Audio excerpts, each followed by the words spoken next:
Hi, this is Mr. Guy, and we're going to do a problem with the GDP formula. We're going to increase GDP, but we're going to use basically consumer spending, and we're going to use taxes. So taxes affect consumer spending, so we can increase taxes and that will lower consumer spending. If we decrease taxes, that'll increase consumer spending. So we're really trying to increase GDP, but we're going to use taxes for it. So in our problem, we have GDP equals C plus I plus G plus NX, so that's our GDP formula. We have 1,000, which is GDP, C is 700, I is 150, G is 200, and NX is minus 50. So that is our base formula that we have. So we're looking at our goal for GDP is to increase GDP 4%, and then we're going to have MPC equals 0.80.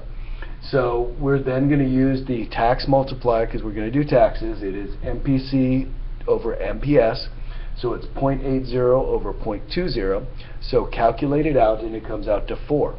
Now this is definitely different than the government spending multiplier. So if you did the 0.8 and used the government spending multiplier, it would be 5. 1 over 1 minus MPC is 5.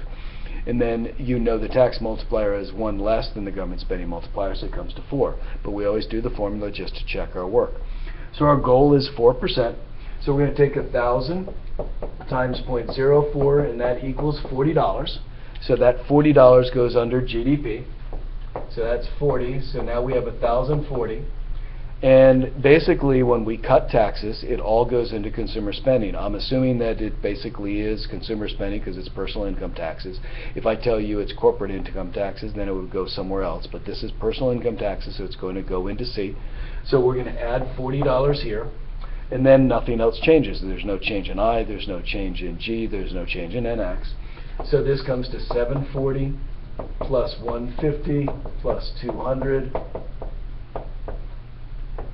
So we have 1,040 equals 740 plus 150 plus 200 minus 50. So our formula actually agrees. This is the beginning GDP, the changes, and then the new GDP. Now, how did we get the 40? We have to actually get the tax cut.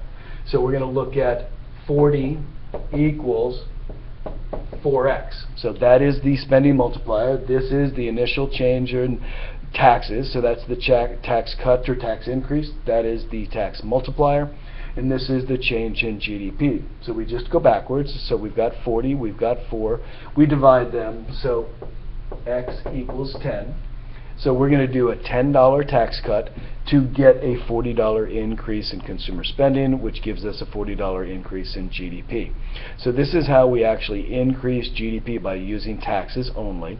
And the next one that I'm going to be doing, we're going to actually be doing taxes and government spending together. But if you have any questions on this one, please let me know. Hopefully this is simple and it answers some questions. I want to make sure everybody understands it and learns. And have a good day now. Bye-bye.